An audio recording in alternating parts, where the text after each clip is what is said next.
بسم اللہ الرحمن الرحیم، السلام علیکم۔ ہماری اس چینل میں آپ سب کا خوش آمدید۔ دوستو، پاکستانی سٹار بولر محمد آصف نے پی سی بی اور پاکستان کے بارے میں ایسا بیان دے دیا ہے جس کو سنتے ہی آپ کے دل میں محمد آصف کے لیے جو تھوڑی بہت عزت رہ گئی تھی، بچ گئی تھی، وہ شاید ختم ہو جائے۔ دوستو یاد رہے، محمد آصف محمد عامر اور سلمان بٹ 2009 میں سپورٹ فکسنگ کیس میں لندن میں وہاں پر پکڑے گئے تھے۔ پھر اس کے بعد محمد عامر ان میں سے ایک تھے جن کی عمر 18 سال تھی اس وقت، تو ان کو چھوڑ دیا گیا تھا اور محمد عامر پر بہت سارے ثبوت بھی نہیں ملے تھے، اور ثبوت کچھ اس طرح ملے تھے کہ محمد عامر کو محمد آصف اور سلمان بٹ نے بڑکایا تھا۔ یہ تو رہی محمد عامر کی بات۔ پھر اس کو محمد عامر کو پی سی بی نے ایک موقع دیا۔ محمد عامر نے جی جان لگا کر رات دن ایک کر کے پریکٹس کیا اور پھر ڈومیسٹک، اس کے بعد لیگ میچوں، پھر اس کے بعد انٹرنیشنل میچوں میں قدم رکھا۔ تو یہ تو تھی محمد عامر کی بات۔ اب محمد آصف نے کہا ہے کہ محمد عامر کو پی سی بی اور پاکستان نے دوسرا موقع دیا، لیکن مجھے موقع نہیں دیا، یہ میرے ساتھ ظلم ہے۔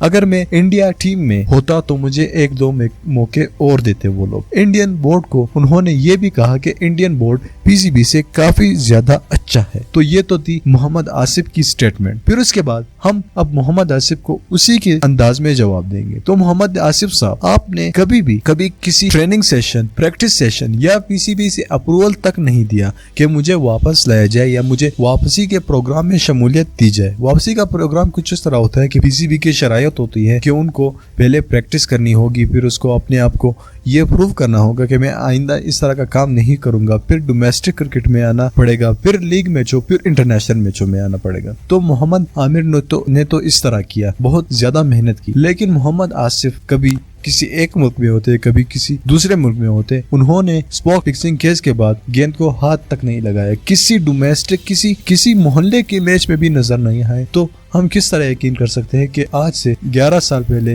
آپ جس طرح کے بولر تھے وہ اب ہوں گے؟ تو ہم محمد آصف صاحب، آپ کو پہلے تھوڑی بات کرنے کی تمیز سیکھ لینی چاہیے۔ اپنے ملک اور اپنے بورڈ کے خلاف اس طرح کی زہر اگلنے نہیں چاہیے۔ اگر آپ کو کوئی مسئلہ ہے تو جا کے ڈائریکٹ پی سی بی سے رابطہ کریے۔ تو دوستو، اس ویڈیو کو لائک کریے، چینل کو سبسکرائب کریے اور ساتھ میں اس بیل آئیکن پر بھی کلک کریے تاکہ آپ کو ہر آنے والی نئی ویڈیو کی اپڈیٹس وقت پر مل سکے۔